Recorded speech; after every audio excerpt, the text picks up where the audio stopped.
parts of New York continue to dry out following Friday's floods. This morning, we are bracing for some smoggy conditions, as you heard Byron talk about due to some of those Canadian wildfires. And climate change is wreaking havoc all across our area. Manhattan Borough President Mark Levine says the city needs to act now to keep New Yorkers safe. And he's joining us this morning to discuss where we go from here. So good morning, Borough President. Thanks for being with us. Good morning, Hazel and Dan. Great to see you. All right, first things first. I think this is probably one of the first times I'd ever say that I'm so glad it's not Friday, because Friday was an absolute mess after that massive flooding. I mean, you saw part of the FDR completely underwater, but this isn't the first time. This is a recurring problem. So is the city doing anything to address the infrastructure issues that we have? Oh, these were rare events at one point, to think we would get 5 inches of rain in just one morning. But unfortunately, they're not rare anymore. This is happening multiple times a year. This is our new reality in the era of climate change. Unfortunately, New York City was not built for this. Our sewers, our subways, our streets were not built to handle 5 inches of rain in 3 hours. And so while the MTA did actually prepare for this event, beginning the previous night, they put all the pumping trains in place, etc., it wasn't enough. We can't have a subway system that shuts down every time we have a massive rain event. We can't have streets that flood to this extent every time we have a massive rain event. There's no shortcut here. We're going to have to invest massively in upgrading our sewers, our subways, our streets. It's not going to be quick, but this is not changing in the foreseeable future. There will be more storms that you will be reporting on probably in the months ahead. We've got to double down and update our city for this new reality. Yeah, it used to be a 100-year storm, and now we're seeing it time and time again, right? So your team was certainly posting constant updates on social media. I was looking at it about public transportation service changes. You're very good when it comes to social media. But do you think that the MTA and the city in particular should have communicated better throughout the state of emergency, including better press conferences or more press conferences the day before? I would have liked to have seen earlier and stronger communication. You know, the rain was in full force by 8 a.m. We didn't get that wireless alert on our phones until about 10 a.m. And, you know, this is a small issue, but the only platform where the MTA posted updates was on what's now called X. Yeah. And as you know, because we've talked about this, more and more New Yorkers are migrating to Threads. And there was virtually total radio silence there. So we've got to also update the channels in which we're communicating. But at the end of the day, even with good preparation, the city's just not built for this level of rain coming down this fast. You know, just real quickly, while we're on the topic of, you know, some of the developments that need to be changed in the city, you broke ground on a coastal resiliency project, right, in Lower Manhattan last year? And now you're looking to change the whole landscape of Lower Manhattan and tearing down part of the FDR Drive. So how realistic do you think that is right now? This is ambitious and bold and exciting. So Robert Moses extended the FDR south of the Brooklyn Bridge in the 1950s.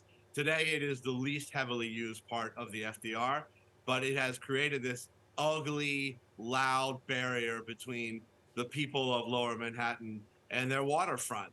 And cities around the country are starting to tear out-of-date barriers like this down. We can do this in New York. We've done it before. There used to be an elevated highway on the west side, tore it down in the 80s, and now Hudson River Park is one of the most glorious public spaces in New York City. We want to do this now, south of the Brooklyn Bridge. Let's open up this waterfront for a new era. Couldn't that change, though, with congestion pricing? Couldn't you see that least used part of the FDR become one of the most heavily used because people are going to try to take the highways rather than pay congestion pricing? Well, there's still going to have to be a direct connection between the Brooklyn Bridge and the Battery Tunnel. And part of any analysis here will have to look at the traffic patterns.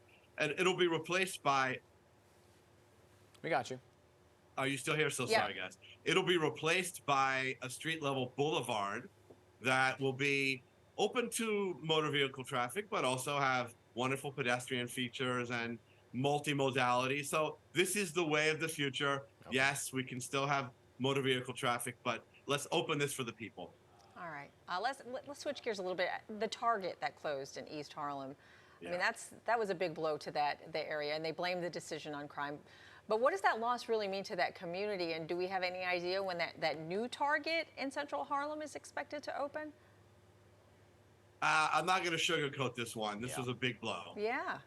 East Harlem, Uptown fought really, really hard to get this Target open in 2010 because of the jobs, over 200 jobs, because of the shopping convenience for people in the neighborhood, because this was really the anchor of that very large shopping center on the East River.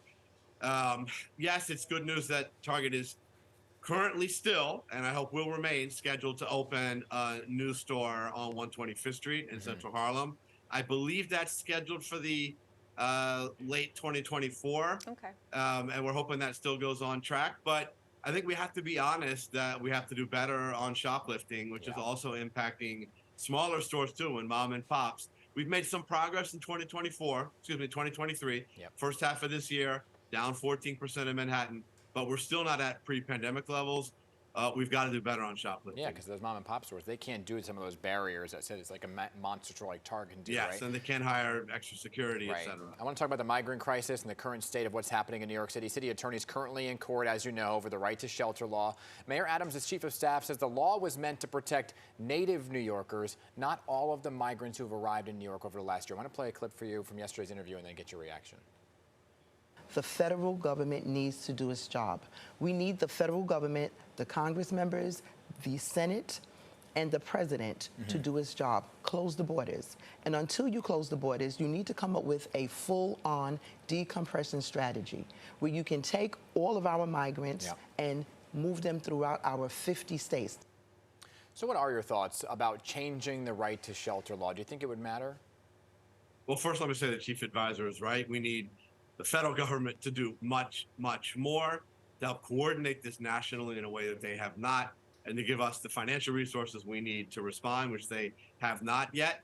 And look, the right to shelter has been an unmitigated positive for New York City, first for humanitarian reasons, because it's kept families under a roof as opposed to sleeping out on the street, as you see in particularly West Coast cities. We do have a challenge now with a system that's overwhelmed. It's getting harder and harder and harder. And I'm just not sure if we can continue to meet that standard. But we've got to do everything possible to first keep New Yorkers out of the street, keep a roof over their heads, and also to provide as much as we can a humane response to those who are arriving now. All right. I know we have run out of time, unfortunately, but we do need to actually, just real quickly about this potty privilege that you're pushing for. Yeah. We have too few public bathrooms in New York City. I'm with you. I know we've all been caught out there, even journalists out there doing location shoots. And so we've been pushing legislation to require the addition of one new public bathroom in every zip code in New York City. Oh, good. This is going to happen. It's going to be huge. Hopefully we'll catch up in the potty wars to other parts of the country and world. Well, you gotta go. You gotta go.